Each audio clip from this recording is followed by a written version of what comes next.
Hey y'all, I'm Paul from Go With The Flow Couple, and today I've got a project that I'm starting to work on, and I'm going to carry you through the steps of this process. And it has absolutely nothing to do with our RV or travel, but it does have something to do with the town that we live in and the church that we attend. Over here to my side on my bench, you see a sign that one of my neighbors gave me. And she said it's been in her garage for she doesn't know how long, and her husband had gotten it to do some work on it and never really finished the work. Now, I know the man who made this sign. He's passed away since he's made it, but he made this sign, he routed it out, he painted it, and he donated it to our church. And I seem to remember it hanging out in front of our old church building years ago. His name was Jimmy Gilbreth, and he's the grandfather of one of my ag teachers that I worked with here in town. So I'm going to get started on this project. I'm going to be sanding it down and then painting it. I'm going to try to avoid painting the yellow letters that he carved out so carefully or routed out and painted. If I have to, I'll repaint them carefully. But I want to try to avoid painting those and leave it as original as possible.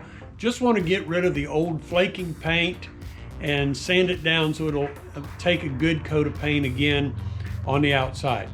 So follow me as I take off with this project and we'll see where we go from here. One of the first steps in this process is going to be to remove these old screw eyes, and they're in pretty good shape. Not real tight, so we're going to get rid of them. Now this one seems to have a little bit of rust in it. So before I put these screw eyes back in the holes, I'll clean them out, and I'll probably put some wood glue down in there to give it a better bite, and maybe a couple of wood shims. Now next,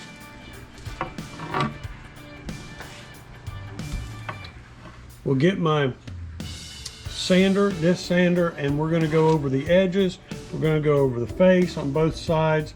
Then we'll clean up the dusty mess before we start painting. So I'll show you a little bit of this process, but it's going to take a while, so I'm not going to show it all to you. Let's get going.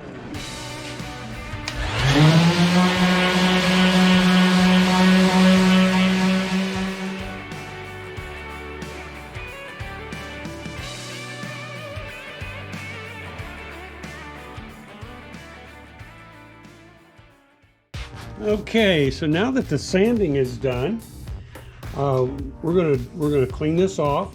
We're gonna use just a little bit of water, just a little bit of water on a rag, and I'm gonna wipe all the dust off of it, and we'll clean it up. We'll let it dry real good. We've sanded all the edges, including the end grains, and then we're gonna apply some paint to it.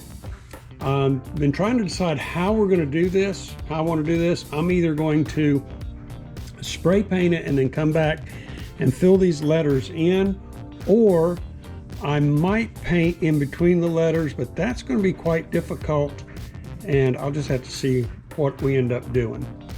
But hopefully this will be a nice sign for our church, but when we get it all done.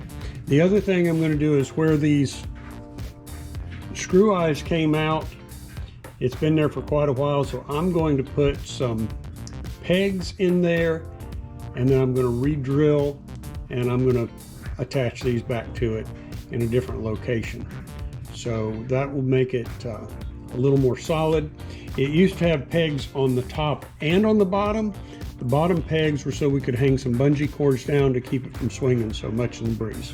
So after we've got it sanded and wiped down real good, get rid of dust, dirt, and other things left over from sanding, then we're going to do some painting.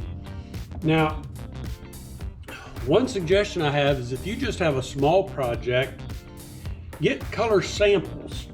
It's not very much, it doesn't cost that much for the sample, and then this will actually last a pretty long time. So I'm going to use a bigger brush, and I'm going to take care of the outside first, and then I'll use a smaller brush and take care of the inside of the letters. I've done one side already, and I'll show you that here in a little bit. But when you're doing it, just be as careful as you can not to get the paint inside the letters.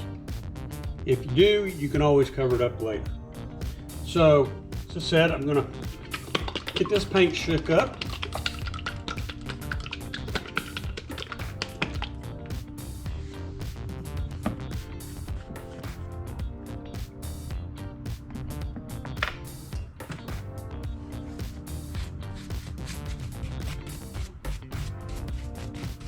See if there's any more dust on it here,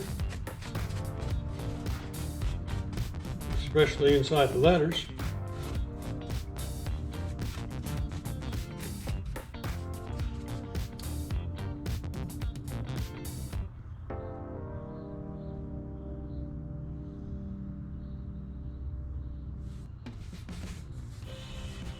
Now this is a little bit brighter than what it was before,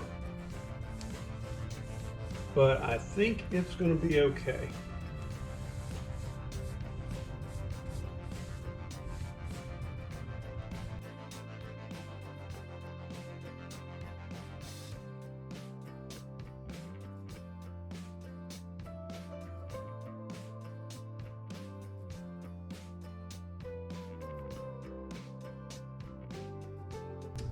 I like using a sash brush, and this is like a 2-inch sash brush for doing trim work.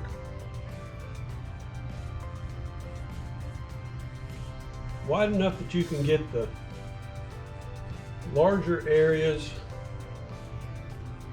and with the angle that a sash brush is cut,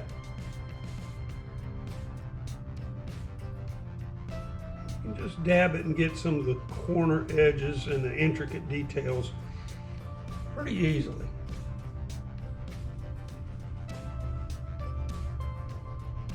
Like I said, if you get a little bit over into the yellow, it's okay.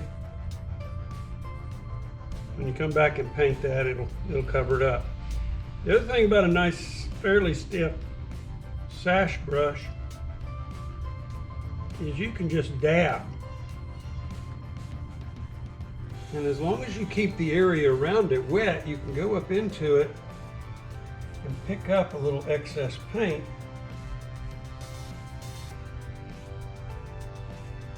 on your brush so that you can get it,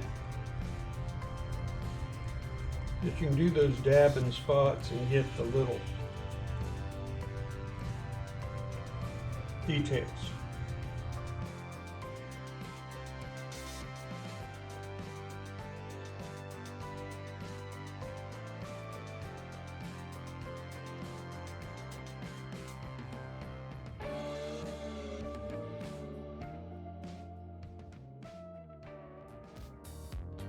So we're back, y'all. Have just a couple of steps left to finish up this little sign project. So I thought I would share with you what we were doing today, besides getting paint all over my finger.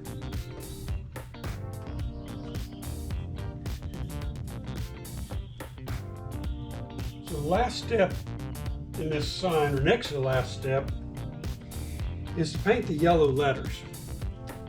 And again, I picked up just a couple of sample bottles of paint, or jars of paint, at Home Depot.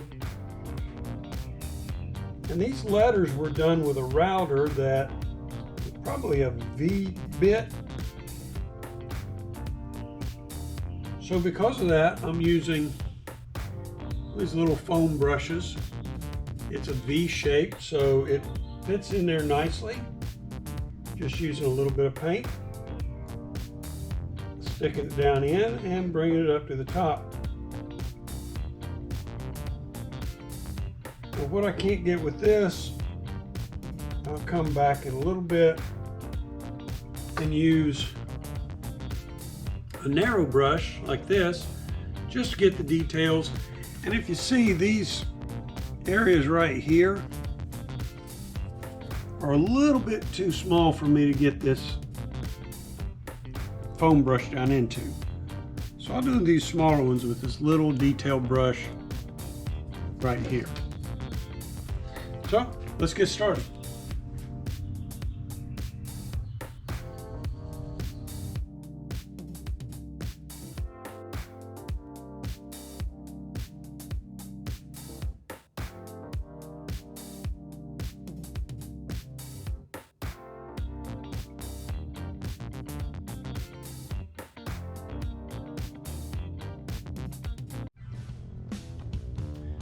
Okay, and so behind me you can see the finished product.